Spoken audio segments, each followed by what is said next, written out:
Hello student, today I want to tell you something about latest trends in banking system कि real में recent time में हमारे banking system में at least कौन कौन से चेंजेस जो है वो हो रहे हैं and these are also known as innovative changes in banking sectors. इसको हम बैंकिंग सेक्टर के इनोवेटिव चेंजेस के नाम से भी जानते हैं। तो फर्स्ट ऑफ ऑल आप सभी जानते होंगे कि बैंकिंग सेक्टर में जो चेंजेस हुए हैं उनमें से ये जो चेंजेस हैं वो आप सब जानते हैं कि सबसे पहले बैंकिंग जो है वो बैंकिंग को बहुत इजी गोइंग कर दिया है मॉडर्न टाइम में कि इजी वे में लोग उससे बैंकिंग से ट्रांजैक्शंस कर सकते हैं। एटीएम जो है वो भी रिसेंट ट्रेंड्स में इंक्लूड्स होता है कि अब ऑटोमेटिक टेलर मशीन्स हो गई है जिसके थ्रू हम एनी टाइम्स जो है इस मशीन की हेल्प से कभी भी आप अपनी मनी को विड्रॉल कर सकते हो। तो ये है एक रिसेंट ट्रेंड्स। उसके बाद है प्लास्टिक्स मनी आ गई है। अब इन प्लास्टिक कार्ड्स का यूज़ जो है वो हम हमारे पेमेंट के लिए विड्रॉल के लिए उसके लिए भी कर सकते हैं। मनी को इन फंड को ट्रांसफ़र कर सकते हैं इनके बिहाफ पर। डेबिट कार्ड्स आ गए हैं। ये डेबिट कार्ड भी एज इट इज़ ही है कि एटीएम में मशीन में इन डेबिट कार्ड का यूज़ किया जाता है और इन डेबिट कार्ड के बिहाफ पे हम ऑनलाइन ट्रांजैक्शंस भी कर सकते हैं कि अगर आपको आपका पेमेंट करना हो तो आप इन डेबिट कार्ड के बिहाफ पे भी कर सकते हो। चेक कार्ड ये एक अनदर फॉर्म है कि चेक कार्ड भी आ गया है रिसेंट टाइम्स में।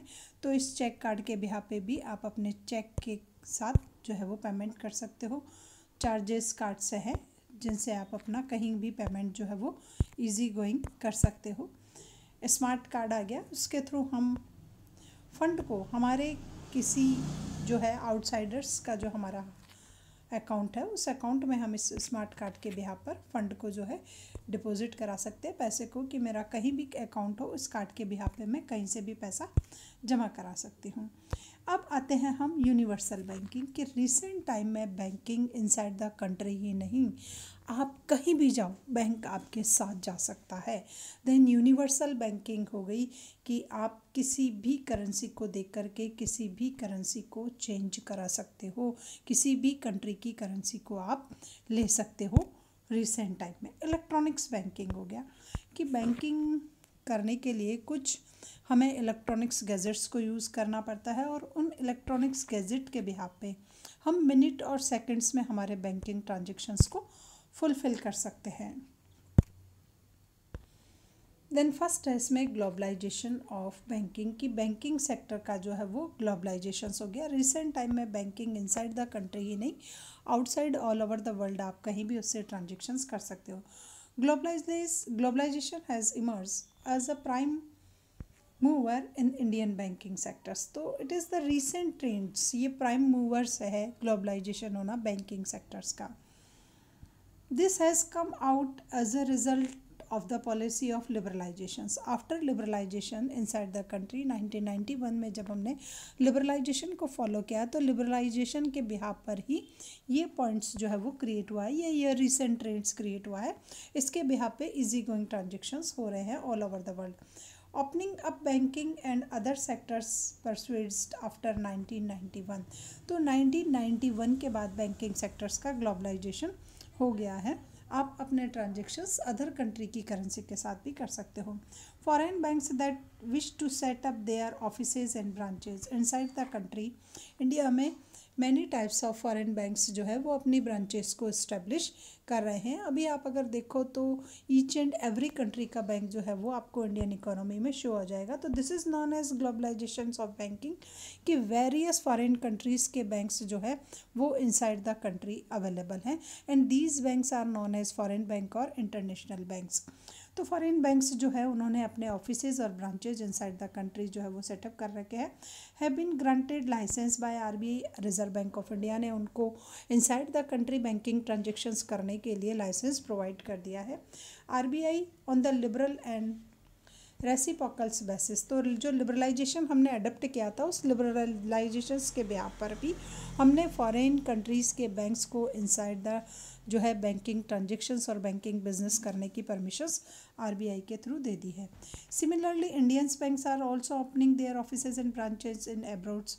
अब इनसाइड द कंट्री हमारे भी जो बैंक है वो बैंक एब्रोड में जाकर के भी अपनी ब्रांचेज और अपने ऑफिसेज जो है वो सेटअप कर रहे हैं, particularly in the country whose banks have open inside the country, और पर्टिकुलर उस कंट्री में जाकर के हम हमारे बैंक और ऑफिसेज उनका सेटअप कर रहे हैं जिनके ऑफिसेज इनसाइड द कंट्री, जिनकी ब्रांचेज जो बैंक इनसाइड द कंट्री हमारे यहाँ वर्क कर रहे हैं। फॉर एग्जांपल अगर यूएसए का बैंक इनसाइड द कंट्री काम कर रहा है तो हमारे बैंक्स भी यूएसए में जाकर के ब्रांच ओपन करेंगे। अगर जापान का है, जर्मनी का है, तो हम भी जापान और जर्मनी में जाकर के अपनी ब्रांचेज जो है वो ओपन करेंगे। तो this is known as globalisation of banking, कि अब बैंकिंग का ग्लोबलाइजेशन हो सकता है। इंटरनेशनल लेवल पर किसी भी देश का बैंक कहीं भी जाकर के सेटअप हो सकता है, अपनी ब्रांच को ओपन कर सकता है। उसके बाद है satellite banking. Satellite banking is an upcoming technology innovations, and satellite banking जो है वो टेक्नोलॉजिकल इनोवेशंस के बिहाफ पर पॉसिबल है inside the country in banking industry. की बैंकिंग इंडस्ट्री में जो सैटेलाइट बैंकिंग पॉसिबल है वो कुछ ज़्यादा ही इनोवेटिव आइडियाज़ और टेक्निकल इनोवेशंस जो है उसको यूज़ करने के बिहाफ पे।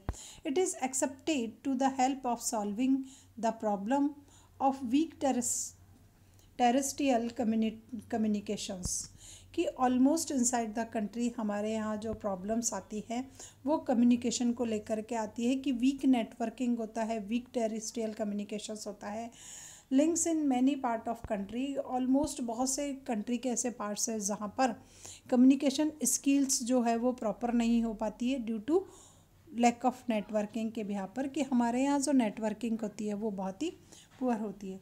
The use of satellites for establishing connectivity between branches, almost जो है हम सैटेलाइट का जो यूज़ करते हैं, the satellite for establishing connectivity between branches, की हमारे यहाँ जो बैंक है उनकी ब्रांचेस में कनेक्टिविटी जो है वो इजी अच्छे से रहे, इसलिए सैटेलाइट को इस्टेब्लिश किए जाते हैं। Will help in bank to reach the rural and hilly areas. Almost हमारे रूरल रिमोट एरियाज़ और हिली एरियाज़ है वहाँ ये नेटवर्किंग की प्रॉब्लम आती है, तो इन सैटेलाइट के बिहार पर वहाँ भी बैंकिंग को जो इस्टेब्लिश किया जा सकता है और नेटवर्किंग को स्ट्रॉन्ग कर करके फिर ट्रांजेक्शन्स को स्मूथली ऑपरेट किया जा सकता है। And other better facility particular in relation of electronic fund transfer.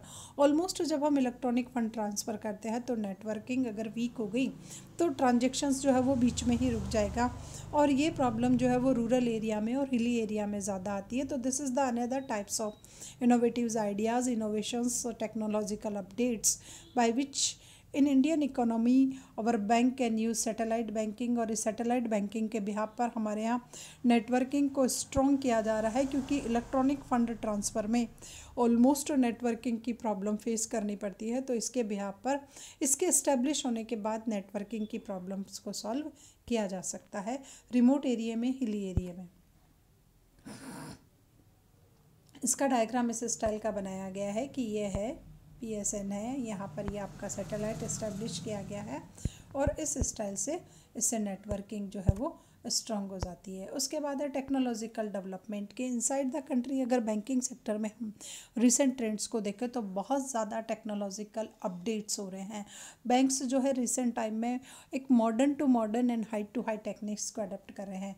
With the advancements of technology and birth of computer, banks are in the race of becoming the best in the country. Almost birth of competitions की birth हो गई है। with the advancement of technology and the birth of competitions, bank are in the race of becoming the best of the country. almost सबसे पहले technology advancement हो गया है, competitions जन्म ले चुका है, तो इस कंपटीशंस को फेस करने के लिए, रेस में आगे जाने के लिए टेक्नोलॉजिकल अपडेट जो है वो रिक्वायरमेंट है। The advancement of technology has help in bank to reduce workload. Almost इस टेक्नोलॉजी के एडवांसमेंट्स के बिहाफ पर inside the country banking sector में वर्कलोड को रिड्यूस किया जा सकता है। जो वर्कलोड बहुत ज़्यादा हैवी होता है विदाउट मशीन्स की हेल्प पे, विदाउट टेक्नोलॉजी की हेल्प पे, वो अगर हम इन टेक्नोलॉजी को यूज़ करें तो वर्कलोड हर बैंक एम्प्लॉयज़ पर रिड्यूस हो जाएगा। There are so many activities which are taken over machines. बहुत सारी एक्टिविटीज़ जो बैंक्स में होती है वो रिसेंट टाइम में मशीन्स के थ्रू जो है हेल्प की जा रही है। Employees are no more loaded with paper work. अब ज़्यादा पेपर वर्क नहीं है। फॉर एग्जांपल जैसे काउंटिंग को देखा जाए तो काउंटिंग मशीन आ गई है, विड्रॉल मशीन आ गई है, डिपॉजिट मशीन है आपके यहाँ। तो ये सारे काम अब रिसेंट टाइम में मशीन्स के बिहाफ पे हो रहा है, तो एम्प्लॉयज़ पर अब इतनी ज़्यादा बर्डन नहीं है। तो this is the another innovative change in banking sector, development of technology. उसके बाद उसकी वजह से जो है बैंकिंग जो एम्प्लॉयज़ है एटलीस्ट उनका वर्कलोड जो है वो रिड्यूस हो गया और उनको ज़्यादा पेपर वर्क अब नहीं करना पड़ रहा है। Phone banking, pickup the phone and access to host of the bank services day to night almost inside। अब रिसेंट टाइम में बैंक आपके हाथ में है, आप अपना कभी भी जो है ट्रांजेक्शन कर सकते हो, ले सकते हो, दे सकते हो। बस इसमें कैश नहीं आता है बट आपके ट्रांजेक्शन का पेमेंट हो सकता है, आपका जो भी कमिटमेंट आप फुलफिल कर सकते हो, पेमेंट कर सकते हो, पेमेंट रिसीव्स कर सकते हो। तो pick up the phone and access to the host bank, जो भी आपका पर्टिकुलर बैंक है आप उसकी सर्विसेज को गेन कर सकते हो। Phone and mobile banking are fairly recent phenomenons. Almost phone और मोबाइल बैंकिंग जो है वो रिसेंट टाइम का मोस्ट पावरफुल इनोवेशंस है in the Indian banking industry. Indian banking industry में ये जो इनोवेशंस है ये बहुत ही बेस्ट और बहुत ज़्यादा पावरफुल है। Phone banking channels functions through and interactive voice response systems. Almost ये जो बैंकिंग सिस्टम्स हमारे मोबाइल में चल रहा है, तो phone banking channel function through an interactive voice response system और tele banking executives of the bank. ये मोबाइल बैंकिंग जो हमारे यहाँ फ़ोन बैंकिंग ऑपरेट की जाएगी वो एक इंटरेक्टिव वॉइस रेस्पॉन्स सिस्टम्स के बिहाफ पे चलती है, या फिर टेली बैंकिंग एग्जीक्यूटिव्स जो सर्विसेज होती है बैंक की उसके बिहाफ पर हम हमारे फ़ोन में ही बैंकिंग सर्विसेज को ऑपरेट कर सकते हैं। इस स्टाइल से आपको बताया गया कि यह ट्रांसफ़र करना है तो यहाँ ट्रांसफ़र हो जाएगा। ये कुछ डेटाज दिए गए हैं। अब आता है ऑनलाइन बैंकिंग। हम सभी लोग ऑनलाइन बैंकिंग का जो है ट्रांजेक्शन्स करते हैं। जब कभी भी आपको आपकी फ़ीस का पेमेंट करना होता है तो हम पीछे कार्ड के नंबर डालते हैं और उसका वो पूरा जो 16-15 डिजिट का नंबर होता है उसकी एक्सपायरी डेट होती है और डाल करके, और पीछे का जो सीवी नंबर होता है वो डाल करके हम हमारा पेमेंट करते हैं। तो ऑनलाइन बैंकिंग के लिए बैंक के debit card, credit card, smart card इन सभी का यूज़ किया जाता है।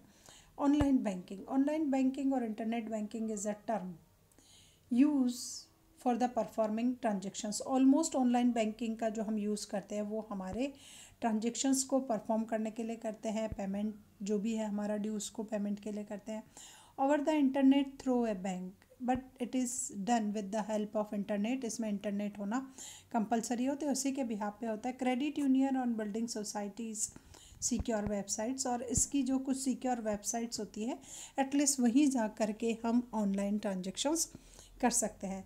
The allow the customer to do their banking outside of the bank hours. Almost जब बैंक्स क्लोज हो जाते हैं और फिर हमें बैंकिंग की रिक्वायरमेंट होती है तो outside the banking hours online banking के बिहाफ पर हम हमारा पेमेंट कर पाते हैं। And from anywhere internet access available, जहाँ पर भी इंटरनेट की फैसिलिटी अवेलेबल हो एटलीस्ट ऑनलाइन बैंकिंग हम वहीं पर ही सेट कर सकते हैं। तो ये भी एक रिसेंट ट्रेंड्स है online banking in recent times. Feature of online bankings, online bank usually offer such features as bank statement. Almost जैसे मुझे मेरे बैंक का स्टेटमेंट निकालना है तो मैं मेरे ईमेल आईडी पे या मेरा जो भी मोबाइल बैंकिंग ऐप है या कहीं भी जा कर के मैं मेरे जो सिस्टम्स के अकॉर्डिंग जो सेट किया गया वहाँ मैं मेरे स्टेटमेंट को निकाल सकती हूँ। 3 महीने का चाहिए, 6 महीने का चाहिए, किसी का इलेक्ट्रॉनिक बिल पेमेंट कर सकते हैं। हमारे जो वेरियस टाइप्स के बिल्स होते हैं, चाहे वो मोबाइल का हो, नल का हो, बिजली का हो, किसी का, वो भी कर सकते हैं। फंड ट्रांसफ़र उसके थ्रू आसानी से हो जाता है। उसमें आप फ़ंड को ट्रांसफ़र करो, बेनिफिशियरी को ऐड करो और उसके बाद हो जाएगा। Loan application transaction such as repayment, जो है लोन का रीपेमेंट करना है या वो तो भी हो जाएगा। और अकाउंट एग्रीगेशंस, अकाउंट्स की चेकिंग करनी है, टोटल लगानी है, कुछ भी करना आपको आपके अकाउंट के बारे में बेसिक नॉलेज, तो ये ऑनलाइन बैंकिंग के बिहाफ पर आप कर सकते हो। तो ये आपके स्ट्रक्चर दिए गए हैं कि रियल में ऑनलाइन बैंकिंग में एशिया और पैसिफिक की क्या है, यूरोप की क्या है, लैटिन अमेरिकन कंट्रीज़ की क्या है और नॉर्थ की क्या है, और मोस्ट जो है अलग अलग कंट्रीज़ के अलग अलग होते हैं। उसके बाद आता है real time gross investment settlement, RTGS। Then RTGS is a large value fund transfer systems, almost ये बेस्ट बोल सकते हो आप। एक लार्ज वैल्यू फंड ट्रांसफ़र जो है इसके थ्रू की जा सकती है। Transfer of money taken place from one bank to another bank in real time and gross basis, almost real time में जो है इसका फंड का transfer one place to another place हो जाता है। Money can be transfer only to those branches in which RTGS is available, almost उसी banking में आपका RTGS ट्रांसफ़र हो जाता है जहाँ पर RTGS की फैसिलिटी अवेलेबल हो। तो रिसेंट टाइम में ऑलमोस्ट सभी बैंकों में RTGS की फैसिलिटी अवेलेबल है और इस बिहाफ पे RTGS जो है वो फंड ट्रांसफरिंग का एक मॉडर्न वे बन गया है। Benefit of RTGS, full value of individuals, इसमें आपकी टोटल जितनी वैल्यू आप ट्रांसफ़र करते हो एज इट इज़ हो जाती है और real time immediate value transfer होती है। As soon as possibles fund transfer हो जाता है इसमें।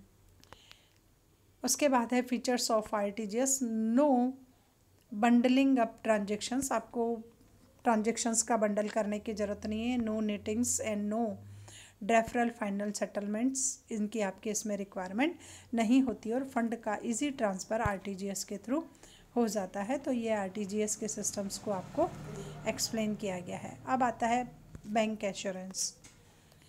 बैंक एश्योरेंस जो है अनदर टाइप्स का एक मॉडर्न इनोवेटिव ट्रेंड्स है। Bank assurance is a term to use describe the sale of insurance product in bank, की बैंकिंग सेक्टर में इंश्योरेंस के प्रोडक्ट भी सेल किए जाते हैं। बैंक रिसेंट टाइम्स में ओनली बैंकिंग ट्रांजेक्शन ही नहीं करता है बल्कि बैंक इंश्योरेंस फैसिलिटी भी आपको प्रोवाइड करता है। The word is combinations of bank you and और बैंक एश्योरेंस, टू टाइप्स के वर्ड इसमें मिले हुए हैं। First is banks and second is assurance, signifies that the both banking and insurance is provided of the same corporate entities, की एक ही banking institutions के थ्रू आपको टू टाइप्स की फैसिलिटी प्रोवाइड की जाती है। फर्स्ट बैंकिंग फैसिलिटी और सेकंड आपकी इंश्योरेंस फैसिलिटीज़। ये bank give you peace of mind and bank insurance, bank जो है आपको एक पीस ऑफ माइंड देता है विद बैंक इंश्योरेंस, बैंकिंग और इंश्योरेंस दोनों को मिला करके आपको सर्विसेज प्रोवाइड करती है। One receive coverage, first of all हमें एक कवरेज लेना पड़ता है, जो भी आपको वो तरह तरह के बताते हैं प्लान प्रोजेक्ट, आपको वो प्लान और लेना पड़ता है। एंड सेव द मनी, और उसके बाद हमें उसी पर्टिकुलर टाइम पीरियड के अकॉर्डिंग एक इंस्टॉलमेंट के वे में मनी को सेव करना पड़ता है सेम टाइम्स के लिए। And you can choose right options which benefits you most, और वही ऑप्शन चूज़ करना पड़ता है जो हमारे लिए बेनिफिट है। तो बैंकिंग और इंश्योरेंस दोनों फैसिलिटी कंबाइंड कर करके आपको मिक्स कर करके आपको प्रोवाइड करवाता है। The rise of bank insurance continues जो है वो इंक्रीमेंट होता जा रहा है, बैंक इंश्योरेंस फैसिलिटी जो बैंकिंग सेक्टर के थ्रू प्रोवाइड की जा रही है। देन आता है core banking solutions. Core banking solution है स्टैंडर्ड और centralise online real time exchange. सबसे पहले centralise on time real time exchange की यह आपको बहुत से बैंकों का एक साथ ट्रांजेक्शन्स करने में हेल्प करता है। Is a banking service provide by A group of network of bank branches, की एक बैंक की जो ग्रुप ऑफ नेटवर्किंग ब्रांचेज है पर्टिकुलर उसकी जितनी भी ब्रांचेज है उसके साथ ट्रांजेक्शन करने की आपको फैसिलिटी वन टाइम में ही अवेलेबल हो जाती है। Here customer may access their bank account, almost customer जो है वो अपने बैंक अकाउंट को हैंडल कर सकता है and perform the basic transactions, और अपने बैंक अकाउंट से ट्रांजेक्शन्स हैंडल कर सकता है from any of the member branches और ऑफिसेज, जहाँ कहीं भी, जैसे सपोज कीजिए मेरा ICICI जयपुर में अकाउंट है तो मैं इनसाइड द कंट्री ICICI की किसी भी ब्रांच के साथ ट्रांजेक्शन्स कर सकती हूँ, चाहे वो बेंगलोर में हो, चाहे वो भोपाल में हो, चाहे वो कानपुर में हो, कहीं भी। तो ये फैसिलिटी कहलाती है core banking facility. Larger business are manage जो बहुत सारे बड़े बड़े बिजनेसमैन जो होते हैं, जो लार्ज एरिया जहाँ का लार्ज आउटपुट होता है, large selling, large incoming, large payment जो होता है, वो कॉरपोरेट बैंकिंग डिवीजन इंस्टीट्यूशंस जो होते हैं इस स्टाइल की कोर बैंकिंग सिस्टम्स को अडप्ट करती है। तो कोर बैंकिंग सिस्टम्स का जो डायग्राम है वो आपके इस स्टाइल्स का होता है कि ये आपको किस किस वेबसाइट्स की हेल्प से आपको कैसे कैसे हेल्प करता है। अब आता है electronic fund transfer, EFT। Electronic fund transfer is a system transferring money from one bank account directly to the another without any paper or money changing hands। इसमें EFT में हम एक बैंकिंग मनी ट्रांसफ़र का ये एक easy तरीका होता है। इसके थ्रू हम फंड को एक बैंक से दूसरे बैंक में ट्रांसफ़र कर सकते हैं without any usages of paper. हम इसमें किसी प्रकार का कोई भी पेपर जो है एटलीस्ट यूज़ नहीं करते हैं, तो it is known as paperless banking. इसको हम पेपरलेस बैंकिंग के नाम से जानते हैं। यहाँ पर एक बैंक से दूसरे बैंक में फ़ंड को ट्रांसफ़र आसानी से EFT की मदद से किया जा सकता है। It is used for both credit transactions. इसको हम क्रेडिट ट्रांजेक्शन्स के लिए भी यूज़ करते हैं, such as payrolls payment, debit transaction such as mortgage payments. Almost हमें किसी भी स्टाइल का कोई भी पेमेंट करना हो, चाहे वो पेमेंट हो, पैरोल्स हो, डेबिट ट्रांजेक्शन्स करना हो, मॉर्टेज का पेमेंट्स हो, इंस्टॉलमेंट हो, लोन की इंस्टॉलमेंट हो, तो सभी EFT के थ्रू पे किया जा सकता है। The growing popularity of EFT for online bill payment is paving the way of paperless universe. Almost जैसे EFT की जो पॉपुलरिटी है वो है हमारे बिल को पे करने के लिए, कि इसके थ्रू हम हमारे ऑनलाइन बिल जो है उनका पेमेंट कर सकते हैं, और ये पेपरलेस बैंकिंग है, यूनिवर्सल लेवल पर इसका यूज़ किया जा सकता है। Where cheque, stamps, envelope and paper bills are obsoleted. अब चेक्स, स्टाम्प्स, एनवलप्स और पेपर बिल्स ये सब अब ऑब्सोलेटेड हो गए हैं। इस स्टाइल का बैंकिंग ट्रांजेक्शन्स करने की रिक्वायरमेंट रिसेंट टाइम में नहीं है। बेनिफिट ऑफ EFT का जो है क्या बेनिफिट्स होता है, तो reduce the administrative cost. Almost जो इतना सारा बैंकिंग स्टाफ रखना पड़ता है बैंकिंग और फंड ट्रांसफ़र के लिए, तो ये बैंकिंग सेक्टर में कॉस्ट को रिड्यूस कर सकता है कि पर ट्रांजेक्शन जो कॉस्ट बैंकिंग सेक्टर्स को देनी पड़ती है वो बहुत हाई होती है। इंक्रीज़ एफिशिएंसी, इसके थ्रू एफिशिएंसी इंक्रीज़ होती है, बहुत फास्ट जो है बहुत कम समय में फ़ंड ट्रांसफ़र हो सकता है। सिंप्लीफाई बुक कीपिंग्स और टैकल करना इजी हो जाता है। ग्रेटर सिक्योरिटी, इसमें सिक्योरिटी भी रहती है क्योंकि आप अपने बिहाफ पर बैंकिंग का जो है वो हैंडल और ट्रांजेक्शन्स करते हैं।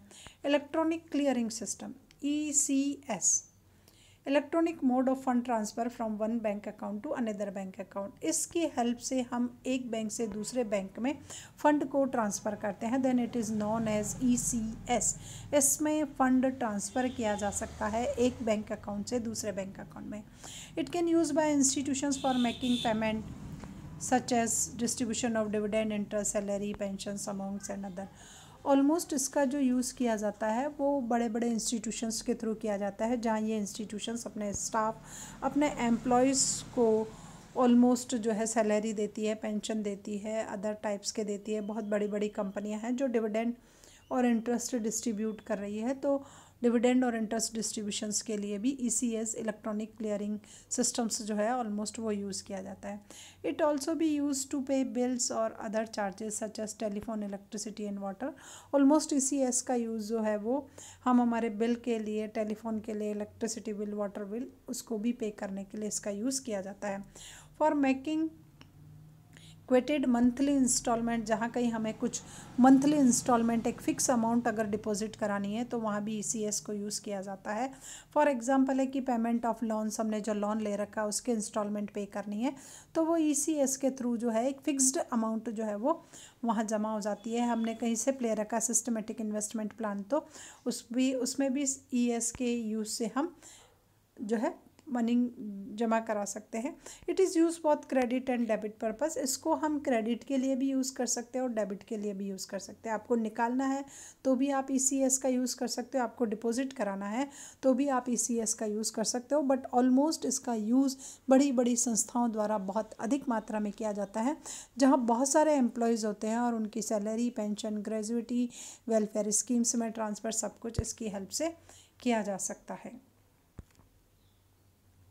अब है electronic data interchanging, EDI।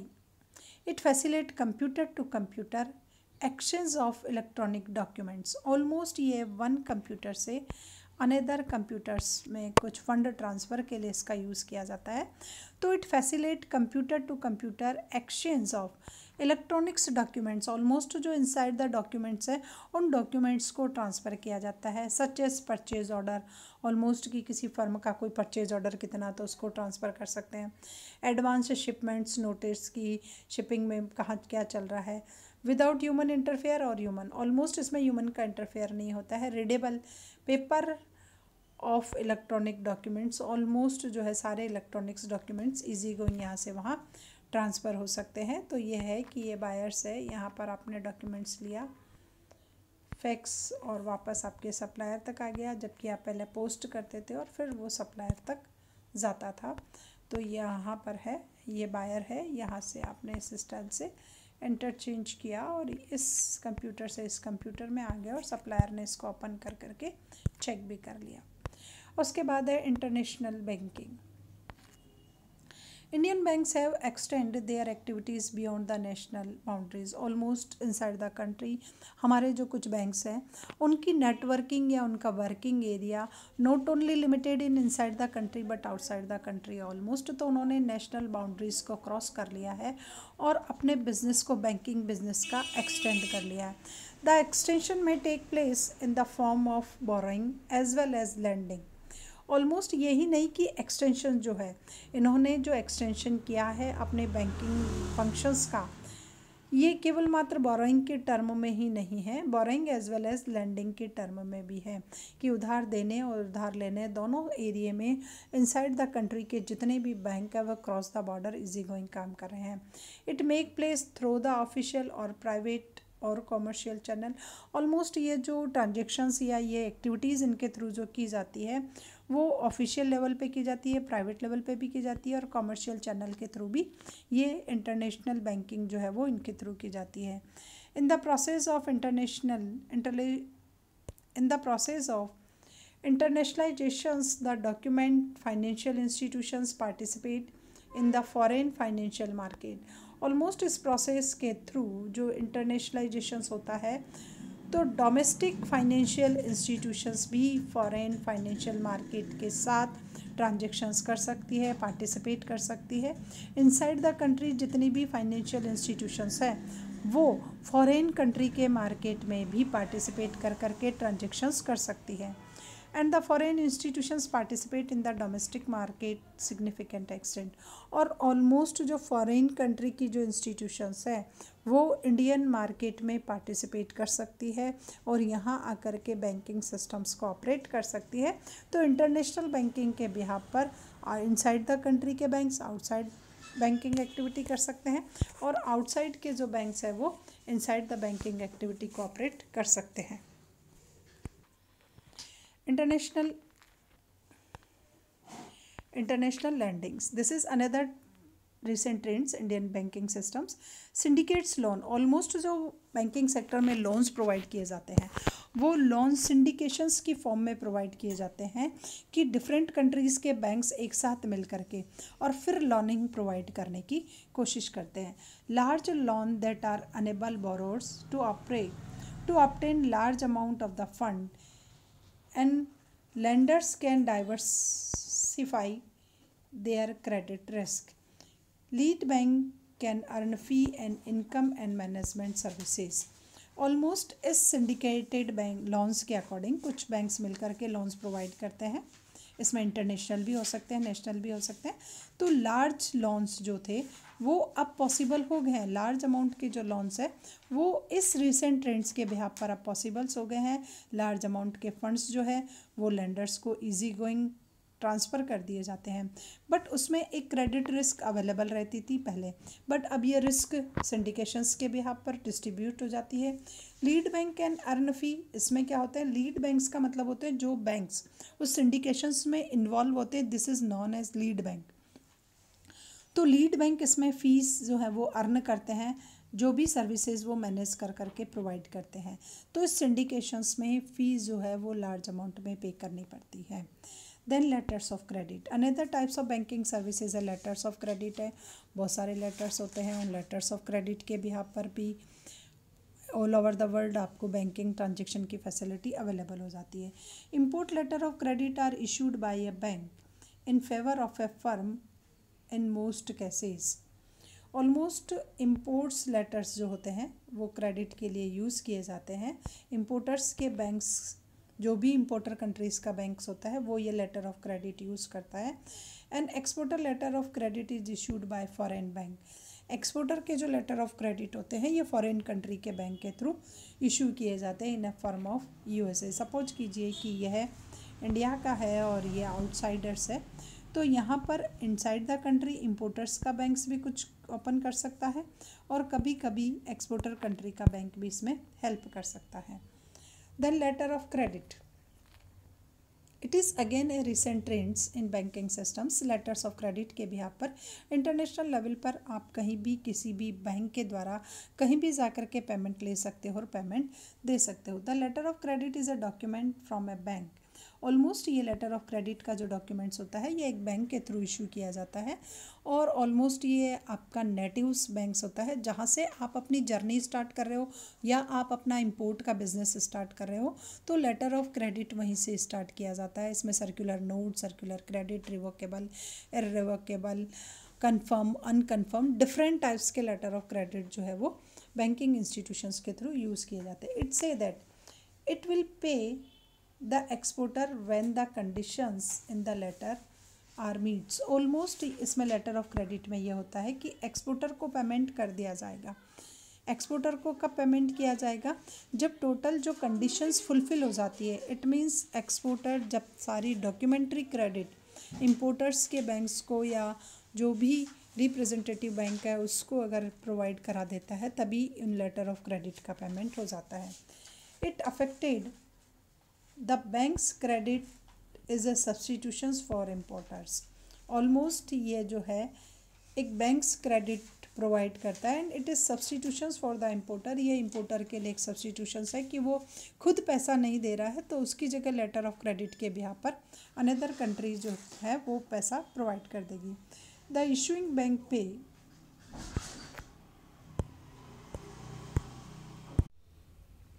Then letter of credit is use in international trade. Almost जब हम इंटरनेशनल ट्रेड करते हैं तो एक्सपोर्टर और इम्पोर्टर इन दोनों के बीच की डिस्टेंस जो है वो बहुत ज़्यादा होती है। इम्पोर्टर और एक्सपोर्टर के बीच डायरेक्ट रिलेशनशिप नहीं होती, इसलिए इम्पोर्टर्स बैंक्स की एप्लीकेशंस पर उसी की कंट्री का जो होता है बैंक वो लेटर ऑफ क्रेडिट को ओपन करता है।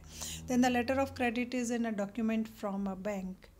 ऑलमोस्ट ये एक डॉक्यूमेंट्स होता है जो किसी बैंक्स के थ्रू क्रिएट किया जाता है। लेटर ऑफ क्रेडिट एक डॉक्यूमेंट होता है जो ऑलमोस्ट इम्पोर्टर बैंक की कंट्री के थ्रू प्रिपेयर किया जाता है। That sets that it will pay the exporter when the conditions are in the letter are meets. जब भी उस क्रेडिट लेटर्स में जो भी कंडीशंस लिखी हुई होगी एक्सपोर्टर के द्वारा उन कंडीशंस को फुलफ़िल करने के बाद ही इम्पोर्टर कंट्रीज़ का जो बैंक है इशूइंग बैंक वो एक्सपोर्टर को प्रमोट कर दे पेमेंट कर देगा। If the bank credit substitutes for the importers, ये एक स्टाइल से इम्पोर्टर्स के लिए क्रेडिट फैसिलिटी का सब्सटीट्यूशंस है। द इशूइंग बैंक्स पे seller through the advising banks. Almost जो इशूइंग बैंक्स होता है वो सेलर को पे करता है with the help of advising banks. भी एक मीडिएटर्स होता है एडवाइजिंग बैंक्स जिसको हम पेइंग बैंक बोलते हैं, उसकी हेल्प के बिहाफ पर एक्सपोर्टर को पेमेंट कर दिया जाता है। The importer pay to issuing banks. Almost importers जो होता है वो इशूइंग बैंक को पे करता है वापस पेमेंट, वो सर्विसेज के लिए फ़ीस भी दी जाती है। तो this is another types of almost ये बायर की कंट्री है। बायर्स जो होता है वो अपने बैंक से रिक्वेस्ट करता है, इस बैंक्स के थ्रू जो है वो क्रेडिट ऑफ लेटर्स जो है वो सेलर के फेवर में ओपन कर दी जाती है और फ्यूचर डेट्स पर जो है इस बैंक के थ्रू उसको पेमेंट कर दिया जाता है और फिर पेमेंट इससे वापस ले लिया जाता है। तो इस स्टाइल का लेटर ऑफ क्रेडिट का वर्क जो है वो चलता है। अब है foreign exchange market. This is another types की यहाँ फॉरेन एक्सचेंज भी की जाती है। मार्केट में रिक्वायरमेंट होती है, इम्पोर्टर्स को पे करना पड़ता है तो उसको फॉरेन करेंसी को चेंज भी कराना पड़ता है। Inter bank market of money centres banks and measures foreign banks. Almost ये जो करेंसी का इंटरचेंज होता है वो सेंट्रल बैंक्स या अदर जो फॉरेन बैंक्स होते हैं उनके बिहाफ पे होता है। फॉरेन एक्सचेंज ब्रोकर्स जो होते हैं वो भी करेंसी की ट्रेडिंग का काम करते हैं। कुछ मीडिएटर्स होते हैं, कुछ ट्रेडर्स होते हैं, ब्रोकर्स होते हैं, वो भी फॉरेन करेंसी को एक्सचेंज करने का काम करते हैं। Credit risk associate with the counter part falling to meet the obligations, almost इसमें भी कुछ क्रेडिट रिस्क अवेलेबल होती है। उसके बाद CRM and any branch bankings. Any branch banking हम पहले से भी पढ़ चुके हैं कि आप किसी भी बैंक की जो ब्रांच है इंटरनेशनल लेवल पर, आप किसी भी ब्रांच के साथ ट्रांजेक्शन्स कर सकते हो। CRM का मतलब है कस्टमर रिलेशनशिप मैनेजमेंट, कि एक बेटर रिलेशनशिप कस्टमर के साथ मैनेज की जाती है। तो it is a system for managing companies interactions with the current और फ्यूचर कस्टमर। ऑलमोस्ट जो करंट के कस्टमर हैं वो भी और जो फ्यूचर में कस्टमर होने वाले हैं उनके साथ एक इंटरेक्शंस जो है इस कस्टमर रिलेशनशिप मैनेजमेंट के बिहाफ पर किया जाता है। It often involve using technology, almost इसमें टेक्नोलॉजी का यूटिलाइजेशन किया जाता है। Organize, automate and scrutinize sales, marketing, customer services etcetera जो है टेक्निकल बेस पर इसमें प्रोवाइड की जाती है। एनी ब्रांच बैंकिंग का मतलब होता है कि जितने भी आपका अकाउंट किसी भी बैंक में हो तो उसकी ब्रांच, किसी भी ब्रांच के साथ आप ट्रांजेक्शन्स कर सकते हो। All branches are interconnected. Almost किसी पर्टिकुलर बैंक की जितनी भी ब्रांचेज होती है, these branches are interconnected to each others and capable to provide online payment system जो होता है, चाहे वो रियल टाइम हो, NEFT हो, RTGS हो, किसी भी तरीके का हो, तो वो किसी भी ब्रांच के थ्रू एक बैंक की किसी भी ब्रांच के थ्रू उनको सेटल किया जा सकता है।